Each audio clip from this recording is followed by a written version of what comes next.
Buongiorno e benvenuti a Cosa c'è di nuovo, le notizie di oggi, venerdì 31 gennaio 2025.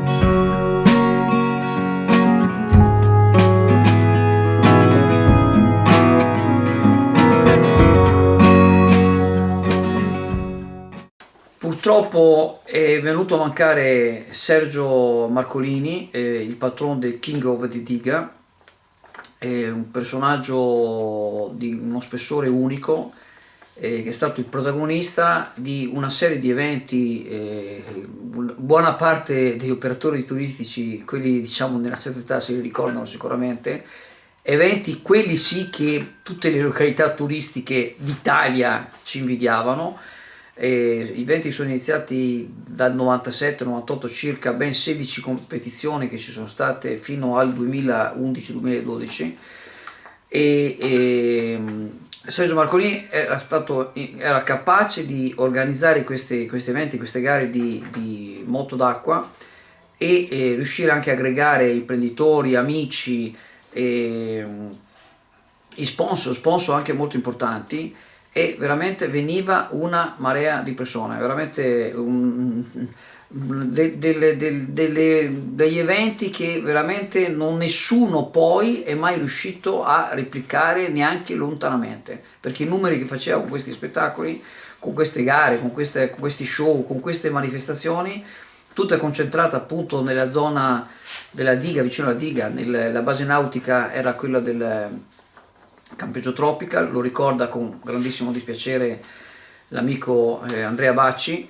e oggi, se mi permetto di dirlo anche perché diciamo ho vissuto proprio in quel periodo, è stato un periodo che sono stato anche consigliere comunale, quindi tanti aspetti li ho visti, ho potuto toccare, non ho seguito le gare perché veramente devo dire la verità, era fatica anche avvicinarsi, c'era talmente tanta di quella gente che facevi fatica a avvicinarti.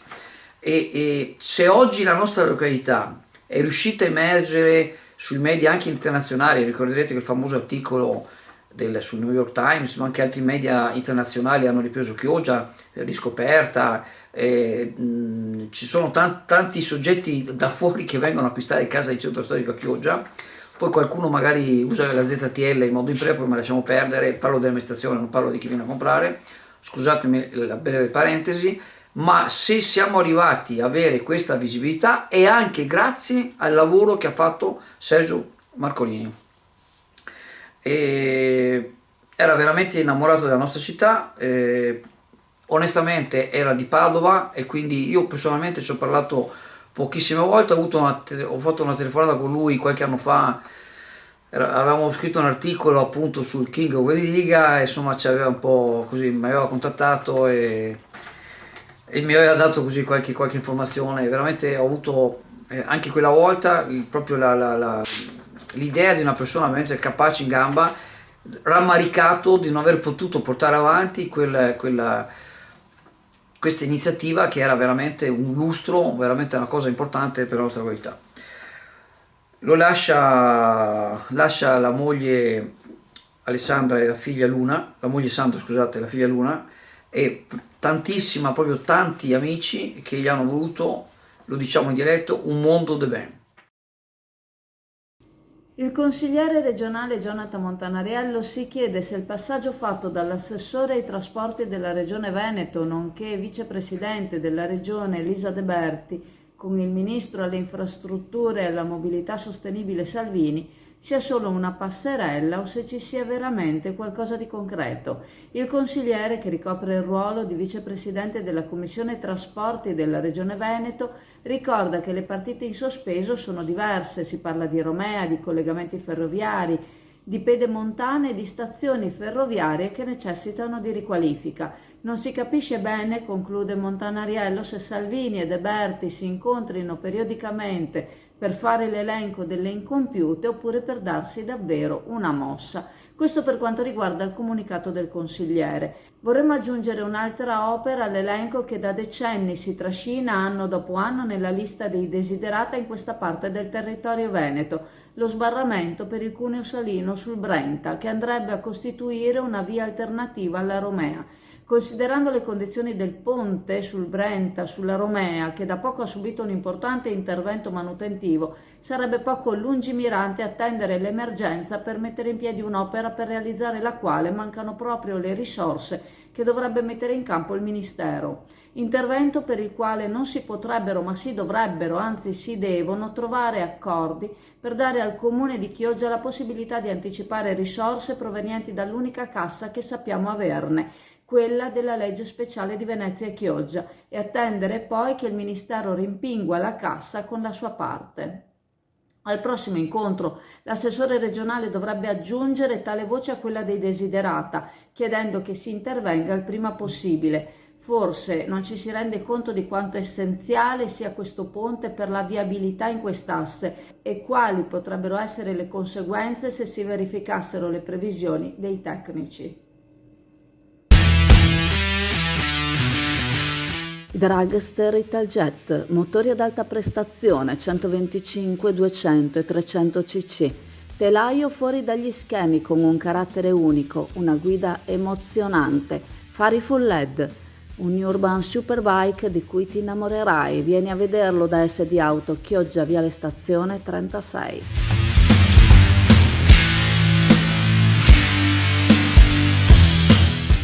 Torniamo sulla polizia locale. Allora, il neocomandante, che ormai c'è da verso diversi mesi, al consiglio comunale di qualche mese fa, aveva parlato che ha trovato la polizia in uno stato arretrato di 20 anni. Non sarebbe corretto dirvi che questa è la soluzione. Questo è un primo tassello, perché io vi assicuro che vengo da comandi, lo sapete, insomma, ecco, Trento, Padova, ma anche Albignasio quando ero comandante, che ha avanti anni luce rispetto a Chioggia. Cioè io ho trovato un comando arretrato di 20 anni.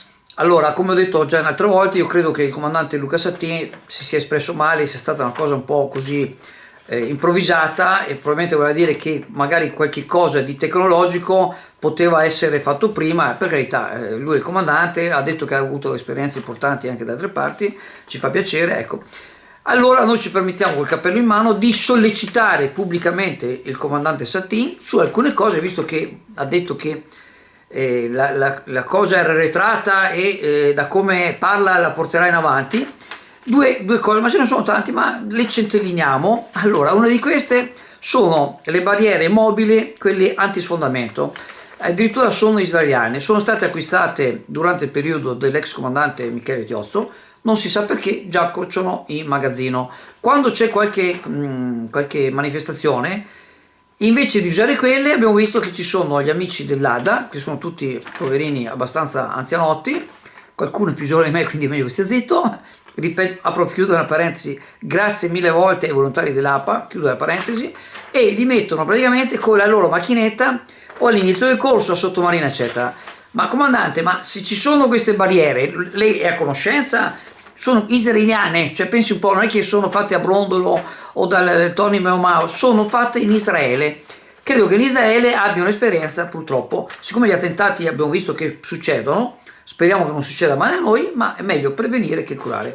Ne approfitto anche per informarla, ma credo che lei lo sappia, visto che è proiettato nel futuro, che avete anche il drone e avete anche qualcuno del personale che è addestrato a utilizzare il drone. Quindi per la stagione estiva che verrà potrete utilizzarlo e per avvistare gli ambulanti, che abbiamo anche lei sa che abbiamo un sindaco poliziotto integerrimo, che lui guarda queste cose con grande attenzione, e confidiamo che farete un servizio di 20 anni più avanzato anche per quanto riguarda la repressione del commercio ambulante in spiaggia. Avete anche il drone.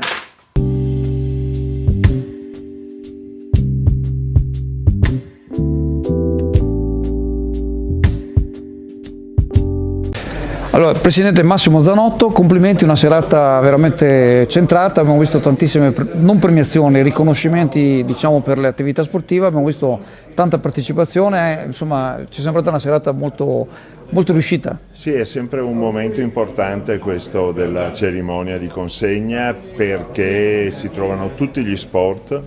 È un momento in cui si trovano grandi atleti con dirigenti e tecnici che hanno fatto la storia dello sport, che hanno dedicato il tempo, che hanno messo passione e quindi credo che sia anche un momento per stare insieme e condividere le proprie esperienze.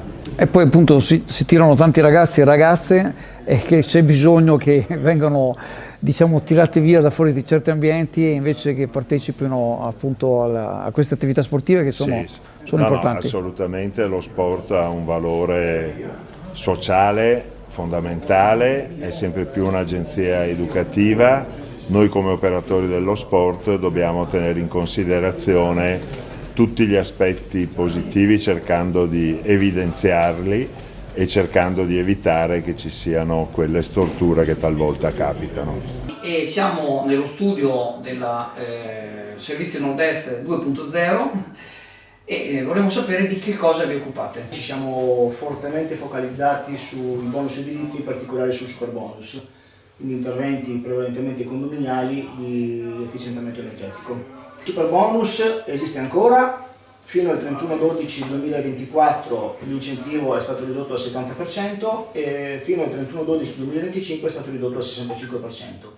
Per maggiori informazioni su superbonus e agevolazioni fiscali per le ristrutturazioni edilizie, Servizi Nord-Est 2.0, via Bembo, Sottomarina di Chioggia, Venezia. Devi iscrivere il bambino a scuola ma più stai lontano dalle pratiche online e più salute godi? Non preoccuparti, risolviamo noi alla Pegaso, ti aiutiamo a svolgere la pratica necessaria. Basta venire in negozio a Borgo San Giovanni con il tuo SPID attivo e l'iscrizione è facile e veloce. Passa alla cartoleria Pegaso su appuntamento 328 635 7832. Notizia strepitosa di qualche istante fa, direttamente a Losanna, il Comitato Olimpico Internazionale ha scelto la nostra candidatura Dolomiti Valtellina come sede delle nuove Olimpiadi giovanili invernali del 2028. E quindi ancora una volta un grande evento in Veneto, nelle nostre Dolomiti, ripercorrendo ovviamente le sedi di gara che sono state realizzate, sono state ammodernate per le Olimpiadi invernali 2026, ma questa volta per un'altra grande occasione, le Olimpiadi giovanili invernali che si terranno nel 2028 dal 15 gennaio al 29 di gennaio. Altra vittoria, Veneto in prima fila e grazie a tutti per averci creduto.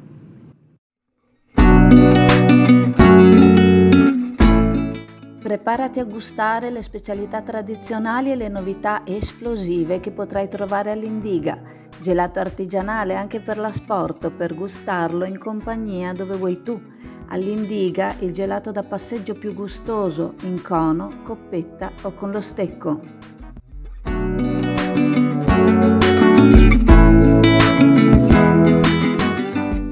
Ricordandovi che la farmacia di turno oggi, venerdì 31 gennaio, è la San Giovanni a Borgo San Giovanni. Vi saluto, vi ringrazio. Se volete ci vediamo in negozio alla cartoleria Pegaso a Borgo San Giovanni.